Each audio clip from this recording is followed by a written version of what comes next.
আছো তোমরা সবাই? আশা করছি সবাই খুব ভালো আছো, আমিও খুব ভালো আছি। আজ হচ্ছে শনিবার 3 তারিখ, 3রা ফেব্রুয়ারি। আর এখন হচ্ছে সকাল 8টা বাজতে যায়, 8টা বাজেনি, 8টা বাজতে 15 মিনিট বাকি। আমি এবার স্নান করতে ঢুকবো। 15 মিনিটে স্নান হবে, বুঝতে পেরেছো কীরকম স্নান করবো। শীতকালে সকালবেলায় বেশি স্নান করতে পারি না, রবিবারের জন্যই সমস্তটা সকালবেলা, মানে রোজ স্নান করাটা দরকার, সেই জন্য ওই 15 মিনিটে স্নান হয়। আর কি একটু যেন বলতে যাচ্ছি, সেটা হচ্ছে যে দুদিন বেশ ভালো গরম পড়েছিল, বেশ ভালো। এমনকি বৃষ্টি হওয়ার পরেও সেরকম ঠান্ডা ফান্ডা কিছু পড়েনি, গরমই ছিল। আজকে হঠাৎ করে দেখছি যে বাইরে প্রচণ্ড কুয়াশা। আমি তোমাদের দেখালামও, কিন্তু অতটা বোঝা যাচ্ছে না ফোনে, কিন্তু প্রচণ্ড কুয়াশা হয়ে আছে এখানটায়। তো আজকে বেশ একটু ঠান্ডাটা লাগছে আবার। তো যাই হোক, আমি আর বকবক করবো না, দিনটাকে শুরু করি। স্নান করতে যাব, অফিসে বেরোবো। মা ওদিকে রান্না করছে, আওয়াজ আশা করছি পাচ্ছ। তো চলো আর বকবক না করে আজকে দিনটাকে শুরু করে। আশা করছি সবার ব্লগটা ভালো লাগবে, সবার দিনটা খুব ভালো যাবে, আমারও দিনটা খুব ভালো যাবে, ফিঙ্গার ক্রস। তো চলো আর বকবক না করে আজকে দিনটাকে শুরু করি।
আমি রেডি হয়ে গেছি।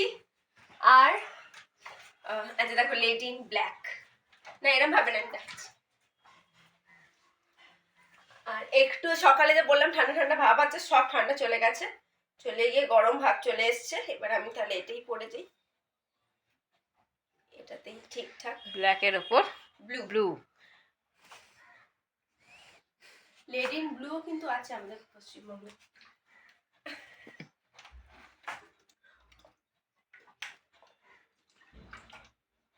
যাই হোক, আমি রেডি হয়ে গেছি, এবার বেরোই। বাইরে রোদ্দুর বেরিয়েছে, এবার গরম এখনো পড়লো না, কালকেই যা গরম লেগেছে, বুঝতে পারছি আমি এবার গরমের গল্পটা কেমন হবে। কি অবস্থা করে রেখেছি আমি ড্রেসিং টেবিলটা, কালকে পরিষ্কার করবো। ঠিক আছে মা, চলো আসছি। দিদা আসছি।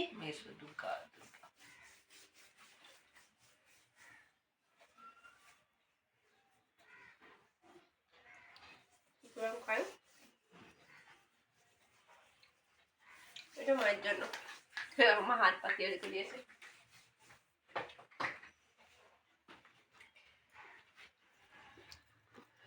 চলো টাটা।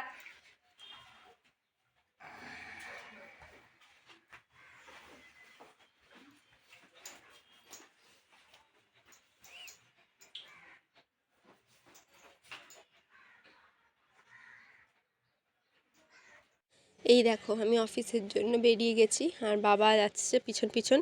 আর এই যে দেখো আমার মুখটা নড়ছে, বুঝতে পারছো কেন? আমি জোয়ান খাচ্ছি, জোয়ান চেবাতে চেবাতে যাচ্ছি, ওই জন্যই মুখটা নড়ছে। আর এখানে বাবা আমাকে বলছে, বাবার উত্তর দিচ্ছিলাম আমি। বাবা দেখো মুখ নড়ছে, বাবা বলছিল যে হাওয়া একটু, ঠান্ডা তো একদমই নেই, কিন্তু একটু হালকা হালকা হাওয়া দিচ্ছিলো। বাবা বলছিলো হাওয়ায় মাথায় চাপা দিয়ে যেতে পারতে, তাহলে ঠান্ডাটা লাগতো না, আর নয়তো মাথা ব্যথা করবে এইসব। যাই হোক, এইসব বকর বকর করতে করতেই বাসে উঠে গেছি। আর বাস মোটামুটি ফাঁকাই ছিল, খুব একটা বেশি ভিড় ছিল না কালকে, কী জানি কেন। অন্য সময় তো বাপ রে পাগল হয়ে যায় ভিড়ের চোটে, বসতে পারলেও পাগল হয়ে যায়, এত ভিড় থাকে। তো যাই হোক, হয়তো শনিবার ছিল বলে বা যাই হোক, এই যে সোজা দেখো একটা গুরুদুয়ারা, আমার খুব ইচ্ছা আছে ওখানে একদিন যাব। এটা না এলগিন রোডের ওখানে পড়ে, আমি ঠিক রাস্তাটা জানি, নামটা বলতে পারছি না। এলগিন রোডই হবে, এক্সাইড থেকে একটু এগিয়েই তারপরে স্টপেজটাই। তো ওইখানে ডান দিকে গলির দিকে, ওটা পিজির ওই দিক দিয়ে ঢুকলেও ওটা আসা যায়। যাই হোক, বক বক করে অফিসের কাজ টাজ করে বেরিয়ে পড়েছি আবার বাড়ি ফেরার উদ্দেশ্যে। বাড়ি তো যাবো না, আমার কিছু কাজ আছে, তো আমি অনেক কাজ ফাজ করে তারপরে বাড়ি ফিরবো। আপাতত আমি বেরিয়ে পড়েছি। আর তোমাদেরকে একটা জিনিস দেখাই, সেটা হচ্ছে তোমরা অনেক ফুড ব্লগারদের ব্লগে দেখতে পাবে মহারাজ ফুড স্টল বা স্ন্যাক স্টল, সেইটা ঠিক আমাদের অফিসের ওখানেই আছে। এবং সেখানে দিবারাত্র যখনই তুমি যাবে এত ভিড়, মানে আমি কি বলবো। কিন্তু খাবারের জিনিসও কিন্তু ভীষণ ভালো, ভীষণ। আমি নিজে খেয়েছি, প্রত্যেকটা খাবার রিজনেবল প্রাইস, সব 10 টাকা করে দাম। তো আমার তো বেশ ভালোই লেগেছে খাবার দেয়। এই যে মহারাজ লাস্সি শপ, আর তার পাশে হচ্ছে মহারাজ ফুড স্টল। তো তোমরা কখনো গেলে তোমরাও অবশ্যই খেয়ে দেখো আর আমায় জানিও। Good evening. কোন আলোটা? এই এরকম মিঠে আলো না, এই আলোটা ভীষণ ভালো লাগে। যাই হোক, গুড ইভিনিং। আমার মায়ের ওই আলোটা খুব ভালো লেগেছিল, মাঝখানে ইন্টারঅ্যাক্টটা ভালো লাগে, সেটা বলছি। হ্যাঁ, আর আমরা অফিস থেকে বেরিয়ে আমি একটা জায়গায় ছিলাম, আমি আর মা, সেই কাজ হয়ে গিয়ে এই বাবা ফাঁকা না, ওই দেখো টোটোলাটা এমন দেখছে এক্ষুনি গাড়িতে ধাক্কা মারতো। একটা টোটো দাদা এমন ঘাড় ঘুরিয়ে দেখছে, আর কি বলবো, ধাক্কা মারতো। হ্যাঁ, যাই হোক, আমরা এখন একটা কাজ মিটিয়ে আবার এখন যাচ্ছি হাওড়া ময়দানে, সেইখানে কাজ করতে, মানে সেখানে আমরা একটা কাজ মিটিয়ে তারপরে বাড়ি যাবো। মা, তুমি হাওড়া ময়দানে যাবে, তুমি কিছু খাবে না? যাই হোক, আমরা এখন হাঁটি। আমার আর মায়ের বেশ এরকম হাঁটা গল্পগুলো বেশ ভালো হয়, হতো আগে। কি ভালো হচ্ছে না? হ্যাঁ, আমারও ভালো লাগে বেশ, একটু ঝিমঝিম মার্কা। যাই হোক, বকছি উল্টো পাল্টা। যাবেন হাওড়া যাবে না, কোন দিকে তাকিয়েছিল জানি। যাই হোক, চলো বক করবো না, এবার আমি তোমাদের দেখাতে থাকি। এই দেখো, আমরা হাওড়া ময়দান এসে গেছি, আর এসে গিয়ে আমাদের যেটা নেওয়ার ছিল সেইটাও নেওয়া হয়ে গেছে। তো আমার তারপর প্রচণ্ড খিদে পাচ্ছিল, তো মা বললো যে চলো একটু কাছে কিছু খেয়ে নে। আর ব্যাপারটা হচ্ছে যে শনিবার যেহেতু আমরা নিরামিষ খাই, যেহেতু আগে আমি কি করতাম, শনিবার বাইরে সবই খেয়ে নিতাম, কিন্তু এখন একটু চেষ্টা করছি যে না, আমি নিরামিষটা যখন খাই ঠিকঠাকই করার চেষ্টা করব। তো তোমাদের আমি বলেছিলাম যে হাওড়া ময়দানে মিষ্টি আর মোড় বলে একটা মিষ্টির দোকান আছে, যেখানে খুব ভালো মিষ্টি পাওয়া যায়, এবং ওখানে ওই মানে কচুরি ফচুরিও পাওয়া যায়, এবং পুরো নিরামিষ। তো ওখানেই গেছিলাম, গিয়ে একটু কচুরি নিয়েছিলাম আমার আর মায়ের একসাথে, আর দুটো মিষ্টি। মানে মিষ্টিগুলো দেখে না লোভ সামলাতে পারিনি, কচুরি না খেলেও হতো আমার কাছে, কিন্তু মিষ্টিটা খেতেই হবে, এরম একটা ব্যাপার ছিল। তো যাই হোক, এখানে আমি আর মা খেতে বসে গেছি।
খাওয়া দাওয়া শেষ করে বাড়ি ফিরে যাচ্ছি, সেই সময়তেই তোমরা জানো আমি বেতাই মায়ের কাছে প্রণাম করেই যাই সব সময়।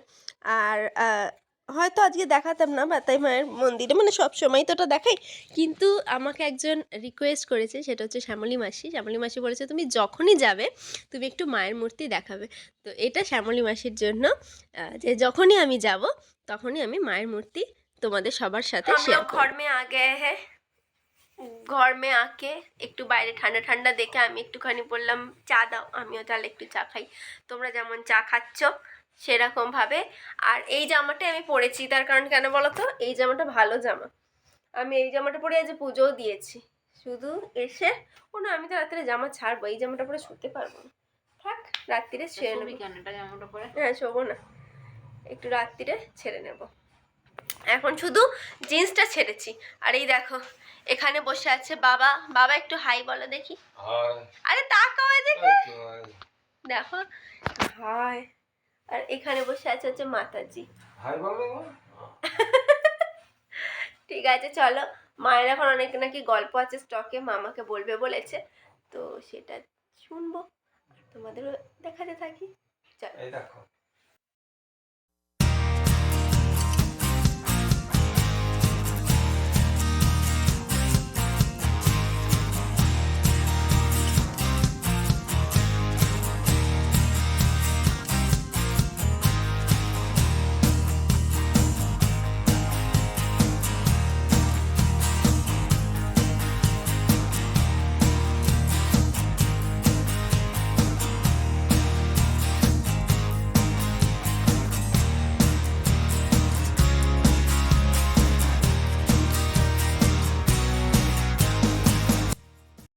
মা বাবার সাথে গল্প টল্প শেষ করে আমি এখানে চলে এসেছি রাতের খাবার খেতে।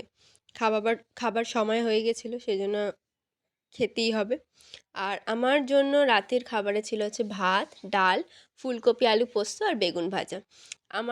আমি আবার ভাতে চলে এসেছি, কারণ হচ্ছে আমার ভাত খেতেই ভালো লাগে, সত্যি কথা।